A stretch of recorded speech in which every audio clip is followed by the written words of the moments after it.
Ladies and gentlemen, we are no longer taking volunteers for the Civil War reenactment. And we are no longer accepting applications for key grip, as we don't even own a key to grip.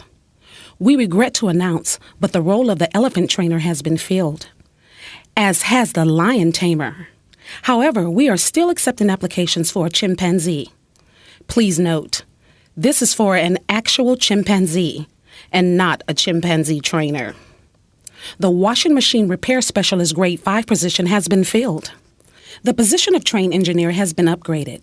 So please note the offer to reapply if you have already applied through the website. Also, there is an opening for a lingerie model. A lingerie model? The Not Too Late Show is in the business of selling lingerie? Can I get a discount? It's the Not Too Late Show with our very special guest, Santa Ana. Yay!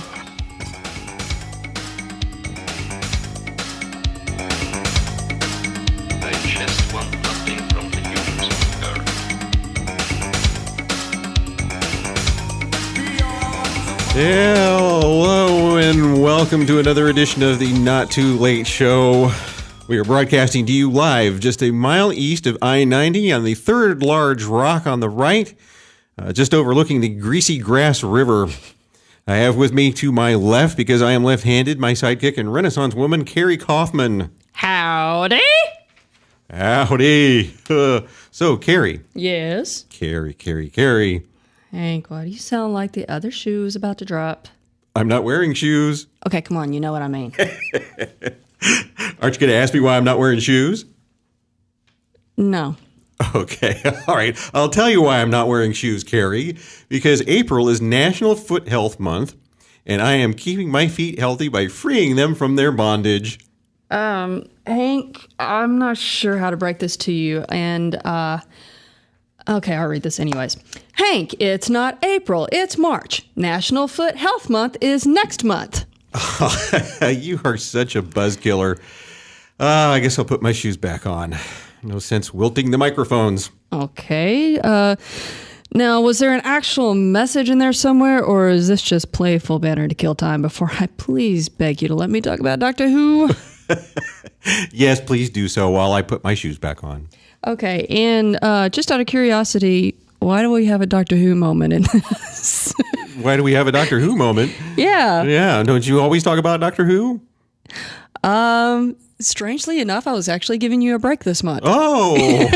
There's not anything to talk about except for Comic-Con in May. Oh, okay. All right. Well, there's Comic-Con in May. Okay. All right. There's my Doctor Who moment. All right. Well, then present some announcements to us then. All righty.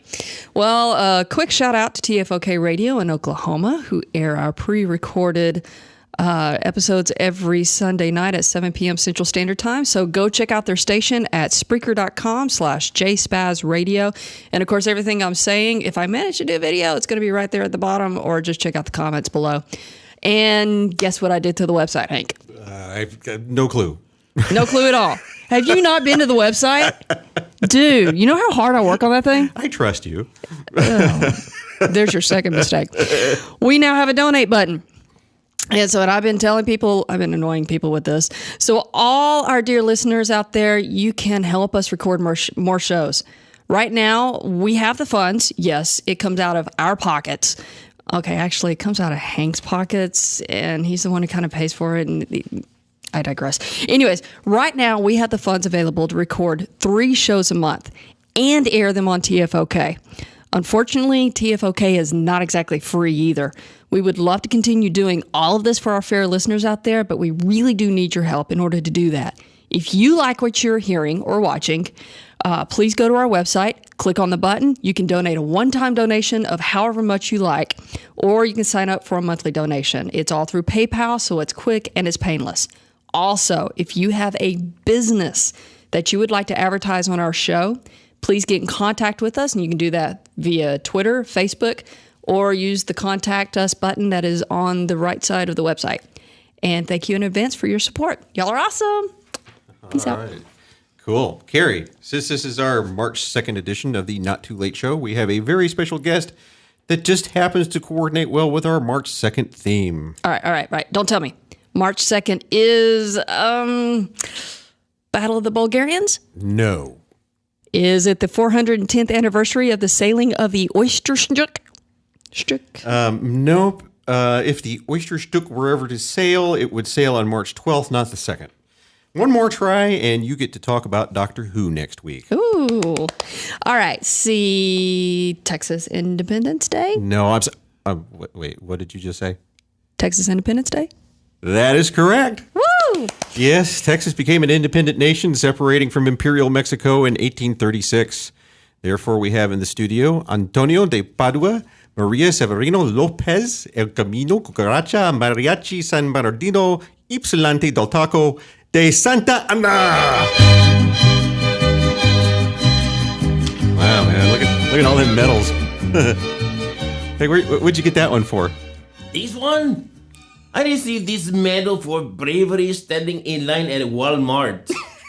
Yeah, the standing in line at Walmart, huh? Yes, it was right before Super Bowl, and they ran out of queso. How about this one? What's this one? This one for? Do not touch it. Oh. You'll tarnish the silver. Yeah, watch it, Hank. What'd you get it for? That is for judging the Miss Mexico contest in 1869. Did that require a lot of bravery? You have heard the expression, hell hath no fury like a woman scorned. There is another expression. Do not promise more than one mistress the grand prize in the Miss Mexico contest 1869. Nice going there, Generalissimo. Senora Kerry. And heard Saladin making advances on you on the last program. He might have more wives than myself, but I have something he does not have. Do I really want to know? Confederate money.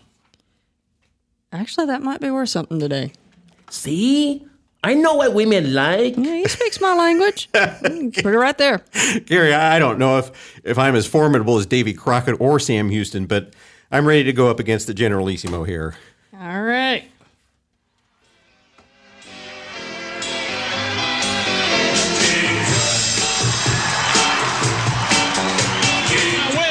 Alrighty. So I tell you what I'm going to do. This is the 100th anniversary of World War I. So it was 100 years ago. Okay. And so we're going to focus on that for this week of this month. So the subject is World War I. Are you ready, Mr. Anna? See, I'm ready always. You do realize you have a girl's name. Okay. It's all good. It's all good? Is that why I see your wives whispering in the back? Oh, they talk about me all the time. Oh, I'm sorry. Ay, Dios mío. All right. Yeah, I don't think he can help you with that one. But all right, question number 1. Britain lost 92,000 troops. Trips. They had 92,000 trips. That's a lot of trips. Okay. Britain, no cheating. Oh, no. I can't see that far anyway. All right. Britain lost 92,000 troops in an offensive which secured oil fields in the Middle East. Which city welcomed them as liberators from the Turks on the 11th of March, 1917? Was it Tehran, Kut, Basra, or Baghdad? I got to say Basra. I think it was the second one you said. Kut. Yeah. Yeah, Kut. Actually, it was Baghdad. Oh. So That was too easy. I should have known that. All right. Let's see.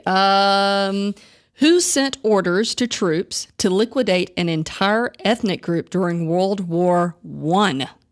See, I didn't know this, that there was an ethnic cleansing in the first one as well as the second one. Yeah. I think I know which one you're talking about, but I don't remember who did it, but go ahead. Okay. Kaiser Wilhelm II of Germany, Talat Pasha, Turkish Minister of Interior, King Alexander I of Serbia, or Peter Vasic, Serbian colonel?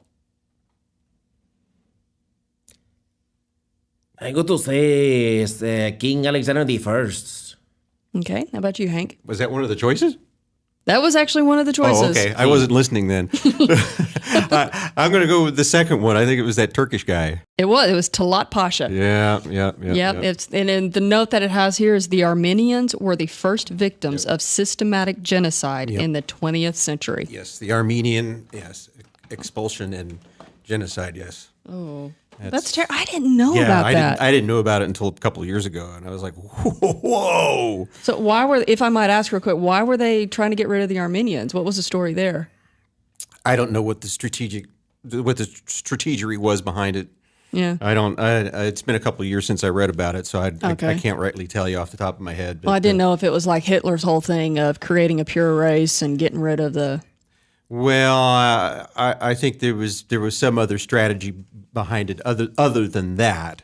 Oh, so he had another purpose. I think it probably might have even been. No, I can't even speculate. I mean, part of me wants to deduce that it has something to do with the Islamic Christian, That's something we can talk about in April. Yeah, I'll make a note. but it's been a couple of years since I read about it, so I can't draw that conclusion. Okay, well, I'll make a note about that, and maybe we can touch on that in April or May. That would be great. Okay, so next question. The German Navy were, for the most part, confined to port after the first year of war, but the U-boats roamed seemingly at will and proved to be a real menace to the Allied shipping.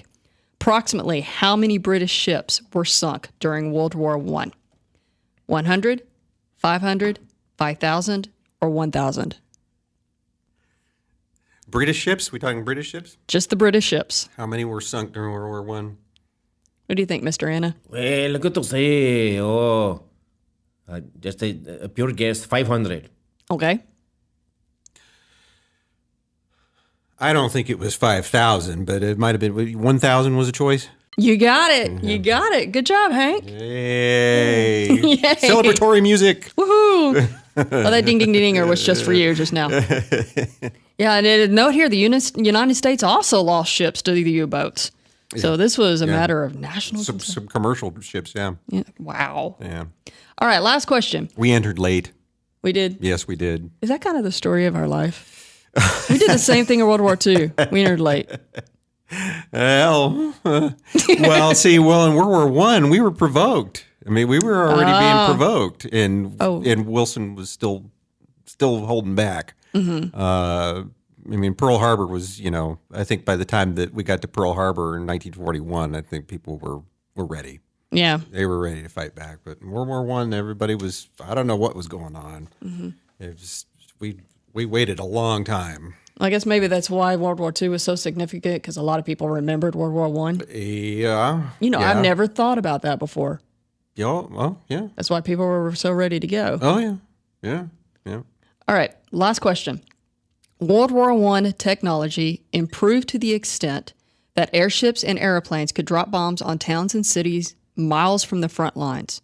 In September 1917, Germany introduced a new airplane which could carry bombs of up to 2,000 kilograms and could fly up to 500 miles.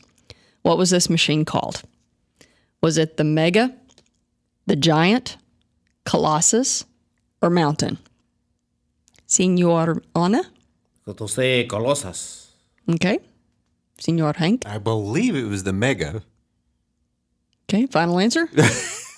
I'll say Mega. Okay. It was the Giant. Oh. No. Unoriginal. Yeah, and only 18 of them were ever made. Yeah, yeah. And so none were shot down by the British, but a whole lot of them were damaged. It says the introduction of the Giant was the deciding factor in the formation of the RAF in April 1918. I thought you were going to ask a question about a Zeppelin, about the Zeppelins and what they did. Interestingly. About how damaging or not damaging they were. They were like big moving targets, Yeah. Interestingly enough, I have something about the Lusitania in 1915. Yeah, yeah. Well, that was one of the things I was talking about. That was, if I were president. Mm-hmm. Oh, if you were president. If I were president, tell us. And the Lusitania happened, that would start the war right there. Oh, is that what you were talking about? Yeah. To me, that's like, okay, yes, that's enough. 1,198 people died that day, drowned inside the ship, blown up, or died of cold in the water. Yeah, roughly 100 of them, I think, were Americans. I'm not sure. Yeah. Wasn't all or half Americans, but there was a substantial number of Americans on it. Anyway. Well, awesome. Coolness. Good job, Mr. Anna. How many did you get? Oh, 0. 0. Yeah, it was very good. I think we stumped him this time. Yeah. Caught you with your pants down, sir. Oh, yeah. It was not a good sight. No bueno. You have a busy life. Your schedule is full. And there's only so much time to watch your favorite reality show, even when you TiVo it. And if you're married, well, who's got time for that? To put it plainly, it is impossible to stay focused. Scientific research has proven that over-focused people spend 10 times as much energy attempting to stay focused than they do actually focusing on the thing they were focused on. If you are one of these people, you may need Ramblin'. Ramblin' is a newly approved once-a-day medication for those of us who just don't know how to relax. Ramblin' is designed to suppress your ability to focus and get you distracted once again. In fact, within 2 weeks, a 45 milligram dose of Ramblin' may improve your distraction level by 30%. Oh, honey, let's stop and look at the bunny.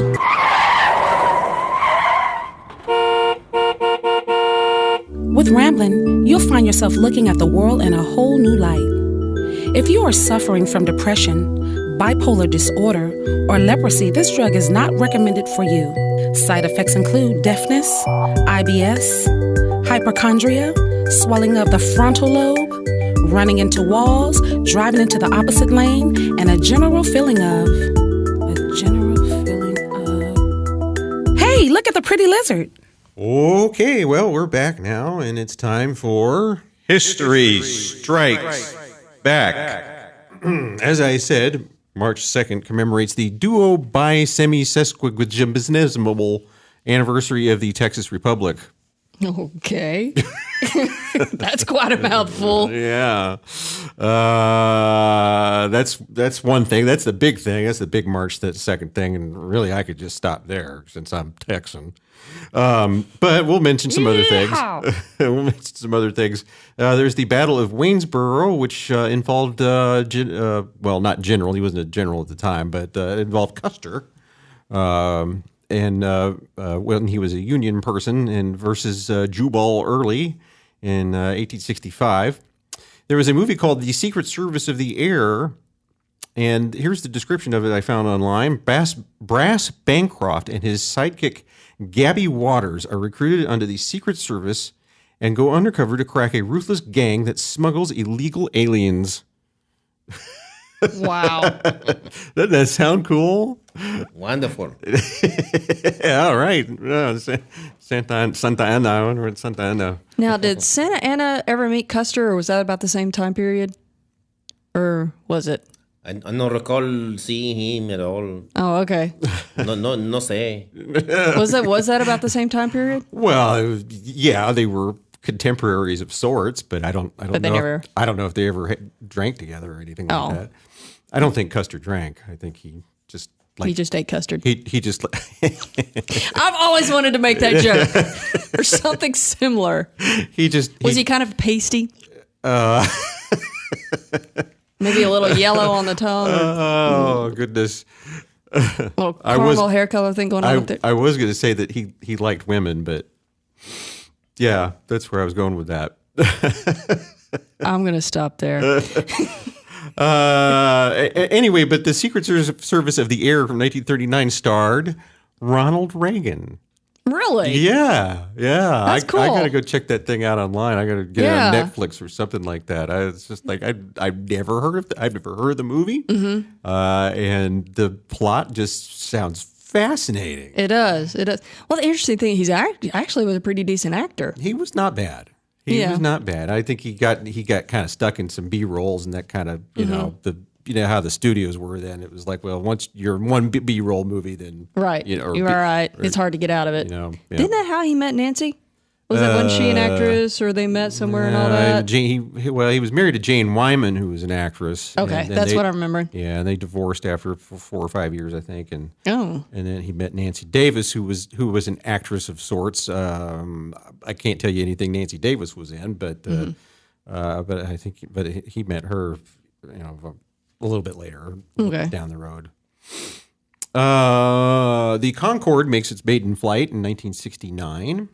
Cool. And I had some stuff here, but I realized that I had something here from Around the World Flights by Patrick M. Stinson, and it's regarding a B-50, which is a bomber.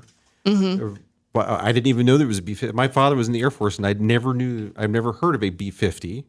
Okay. It must have been a very short-lived type of airplane. But apparently, in 1949, on March the 2nd, a B-50 completed a around-the-world flight. A bomber completed a around the world flight in 49. Yes. I didn't realize they were capable of doing that because those things got to suck up the gas, don't they? Well, that's a great point because there is a figure in here somewhere in this book that I read. Somewhere in there? Yeah. Because how would you gas the sucker up? Would you have something flying alongside it, or? They had tanker planes that followed them, and they'd shoot the stick down. And It's kind of cheating, though, isn't it? Well, Not really flying around the world solo. If you got a little bit of help. Here's something that says, to stay in the waning daylight as possible, Captain Gallagher reversed course 180 degrees and the attending planes followed suit. At the last given the green light, Captain Fuller's 1705 made perfect contact and remained linked for almost an hour and 10 minutes, transferring close to 7,000 gallons of fuel while the linked pair of aircraft flew back toward the Philippines. That's just one leg of that long journey. I think I read in here somewhere that it was like a 95-hour flight. Oh, wow. Yeah. Wow. Yeah. Well, my dad said that in this time and afterward, up until like the mid 1960s, that they did marathon flights like that. But that's like 4 days. Yeah. Now, did they have more than one person on there? On more than one person on what? I mean, do they have more than one person flying it so that they could take turns? Or did someone just stay up for 4 days straight? I'm serious. Have you seen how big a bomber these bombers are? B-52, like right. B-52. But it's not like they're carrying people to go to the next war. You know, it's like, hey, while we're on the way, we'll just drop you off here. Actually, I did ask my dad about that. I was like, well, how'd you sleep? What did you do? He said, well, yeah. He said, I usually slept on the plane. But they had co-pilots. Okay, that's what I was driving at. Yeah, they had other people. They had backups and stuff like that. So there wasn't one person flying. So a B-52 bomber crew would be 7 or 8 people. Oh, okay. Yeah. I guess a plane that big, you'd have to. Yeah, it's not like Jimmy Stewart in Spirit of St. Louis, where I don't think I'm going to make it. I'm all by myself out here. Because I had 2 or 3 people flying it, the janitor in the back, and somebody had to clean the toilets. I don't know. Toilet. What toilet's in a plane? I mean, you just shoot it out the back. The benefit of being a guy, right? Hey, pardon me, can you open the hatch? Talk about bombs away. And then down below on the ocean, it's raining. Yeah. Well, anyway, the name of that book that I was referring to was Around the World Flights by Patrick M. Stinson, and can you spell that guy's name? Because I'm going to have to transcribe this later. Stinson. Okay. And it was. I mean, I can't even really. I just randomly picked out a passage. It was extremely detailed. So. Cool. My dad wasn't in that either. So. Oh, he wasn't? And your dad was in the Navy, right? Or Air Force. Air Force. You just said that. B-52. It's okay. It's all right. I'm sorry. I got it in my head. Somebody in your family I thought was in the Navy. I haven't had anything to drink. I really... really could use something right now. Jeff, you got a beer? No, you don't. Seriously. I think he needs a beer. I think the village people, they were in the Navy, but maybe there was something else. That's it. Hey, you're Mexican. You got some Dos Equis? Oh, of course. Of course. Well, Hank, he's going to set you up after the show. All right. Orale. have an appointment with General Arrea, right? Okay, so that's that's my personal list, and then I had some stuff here from HistoryOrb.com. I like to pick on them. Oh, of course. And actually, I was going to try to find some things to research, and guess what? The very first thing that's listed here in 871, it says, "Battle at Martin, Ethelred van Wessex beats Danish invasion army." And you know what I found out? That is a really interesting statement to make. I found out that it was actually March 22nd, not March 2nd. So, Good on you, mate. we'll have to save Ethelred for the March 22nd show that we do. We don't have a March 22nd show. Well, it'll be a couple of years, I maybe guess. It'll cycle around. We'll wait. Well, we can talk about it on March 16th, maybe. So, just by the way, in the future. Just a few days from now. In 1498, Vasco da Gama's fleet visits Mozambique Island. In 1776, the Americans began shelling British troops in Boston. The Freedmen's Bureau was founded for black education in 1865 on March 2nd. And in 1865, during the Civil War, or the War of Northern Aggression, was the Battle of Waynesboro in Virginia. Waynesboro. Waynesboro World. In 1877, Rutherford B. Hayes was declared president. And in that case, in that particular declaration, Samuel Tilden had won the popular vote, but doggone it, if he was just one electoral vote shy. The American Trotting Association was organized in Detroit in 1887. Say that again. I'm sorry.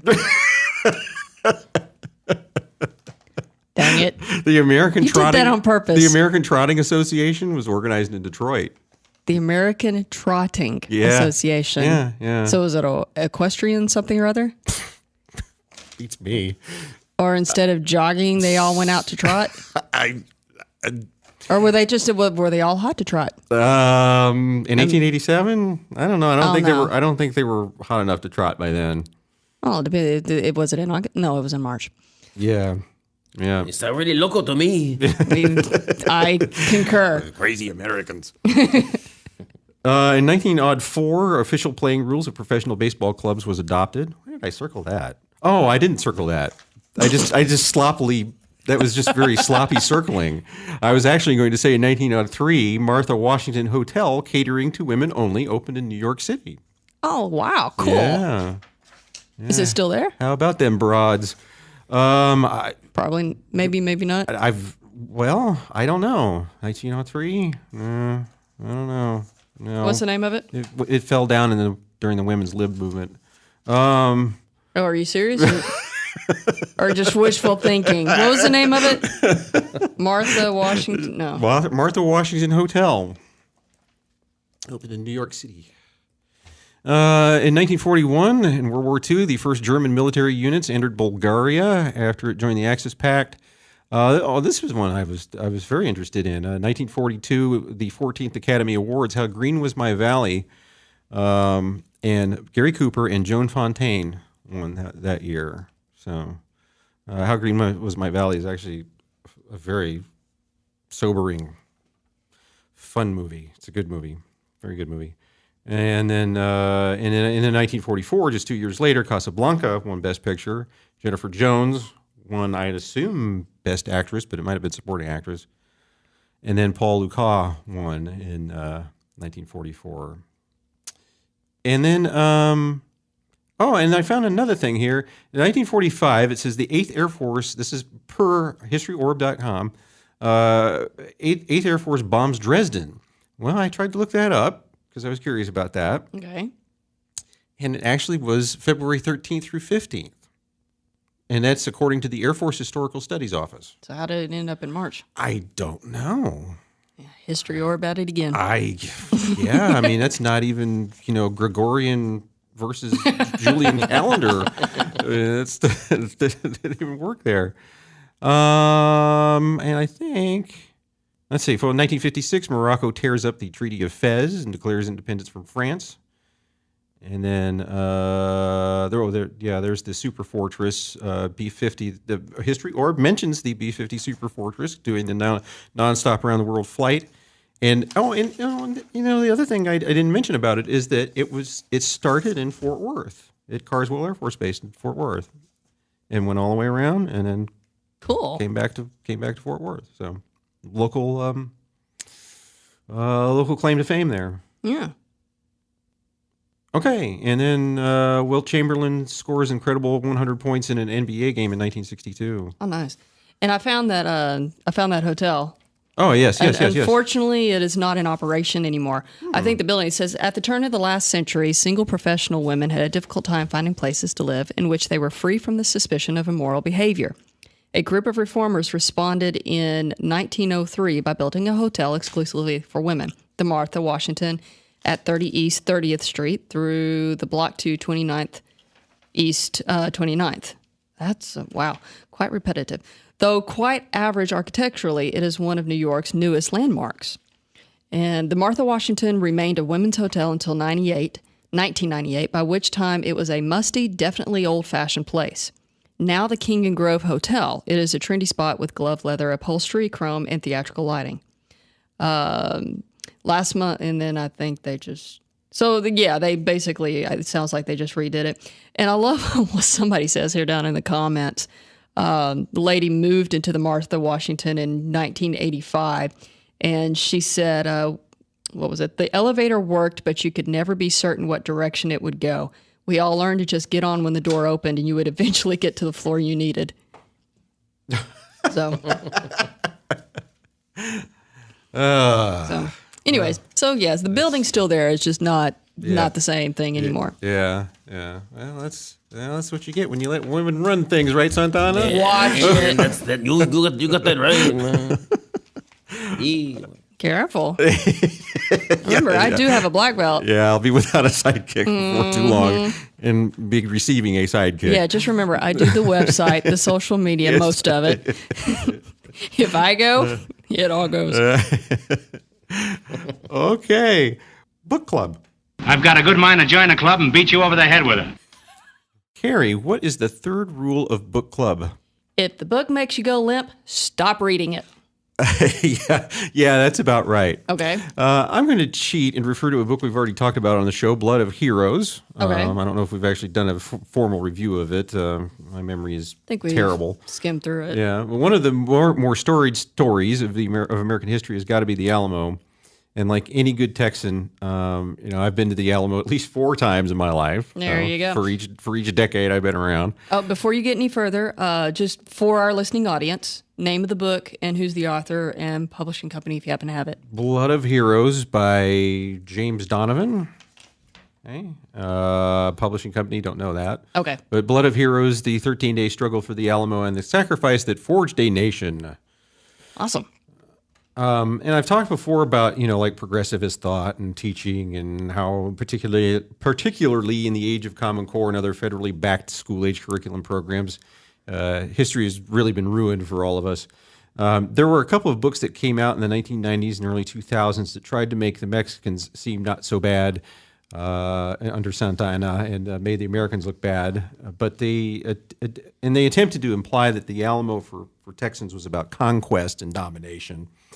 But, I'll admit because of the limits on available documentation, it's a bit problematic to try to fill in holes that might exist. And as a result of the Texan break from Mexico, the war that followed, and it all happened relatively fast, and almost as if Santa Anna was in a hurry for a date with destiny. Mm-hmm. But Blood of Heroes, I thought this book was pretty different from some of that stuff that I was talking about from the 1990s. It's actually yet another historical work is told by someone who is or was a journalist first, and then secondly a scholar. And I'm beginning to wonder if too much critical theory is being used in academic works to really publish a historical work about an event or an age in history to present the story in an approachable way. It's a great story, the story of the Alamo, and it's been told and retold again and again. And I don't know. I mean, maybe because I'm biased because I'm Texan, because I never get tired of it. But this book, Blood of Heroes, I think it very openly and transparently exposes the heroes of the Alamo, and says, yes, these were real men who made big mistakes in their lives, but no one had to make up anything about them having wooden teeth or siring illegitimate children or anything like that to make the story more real. So I appreciate a little bit of realism in a book. Yeah. So that's what a concept. Yeah. Let's write a history book and talk about, I don't know, let's say history? Yeah. So to talk about Santa Anna and his pants getting dropped, you know what occurred to me listening to that show? I didn't think to ask you to tell the story on that, because I know you and I have talked about that offsite, but we brought it up on an episode and you never elaborated. Well, I think the deal was that Are you blushing over there, senor? No, I heard it's many times. It's no embarrassing to me. Oh man, that doesn't speak well for you, sir. Go ahead. The thing, Santa Anna started chasing the Texans toward San Jacinto, and I believe it was at the Battle of San Jacinto that Santa Anna's luck or whatever it is kind of ran out, and he was cornered. He'd expended many of his troops. He was not very careful, I guess is the right way to put it.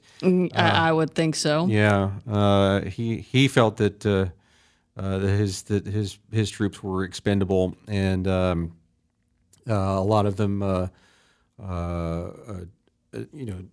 left and abandoned the fight, and they were cornered there at San Jacinto, and the Texans had managed to corner him in his camp, and there are a couple of varying stories, but one of the stories that prevails is that he was like trying to dress up as a civilian. Oh, so he was changing clothes in order to make a run. Yes. Okay. Yeah, and so they caught him with his pants down. Oh man! So it wasn't like he was trying to pull a Scottish. Oh no! I don't think it was. I don't think it was quite anything quite like that. And there were another couple of stories that said he was with a mistress or something like that. But I think it was more. It's more verifiable that he was like actually trying to be, leave in disguise. Yes. Yeah. Okay. Okay. Or dressing as a woman. I don't know. I mean, that's a possibility. Well, that may be where the mistress story came from. Okay. Let's see. So there you have it. All right. This is Keisha Carson. There is a history revival happening in America. For several years, history was taught in the schools one way with one view. In recent years, many new ideas and viewpoints have entered the general academic arena, yet the schools are set upon continuing down the easy road of picking one agenda and making it the law of the land. Parents, be aware of what kind of messages are being taught in your children's school, and do not be afraid to question. Part of the educational method is asking questions and gaining wisdom from these questions. Knowledge and data is not enough. Thank you, and God bless. All right. Well, that about wraps it up for the Not Too Late Show for March 2nd, 2014. Join us again next week when our special guest will be Hiru Onoda. Oh, cool. And yes, World War II buffs. I know he died earlier this year, and that's the magic of radio. Any last-minute announcements, Kerry? Yes. Make sure you check us out on Twitter, Instagram, YouTube, and SOUNDSCRIBER. Our handle for all of these is @NotTooLateShow. On Twitter, you can find Hank and me at @NotTooLateShow and @Kerry Kaufman. And of course, I'm going to have those down in the comments below. You can click on those and get to us. Check out our website for some of Hank's blogs and his awesome book reviews. And of course, to sign up for our weekly newsletter, or almost weekly. And finally, no comment. Did I mention that there is a blonde in charge here? Well. Okay. Anyways, finally, if you're watching us on YouTube, please like and subscribe. There are buttons down there. Show us some love, and we'll keep putting out these little video feeds. And as always, thank you so much for your support. Bye.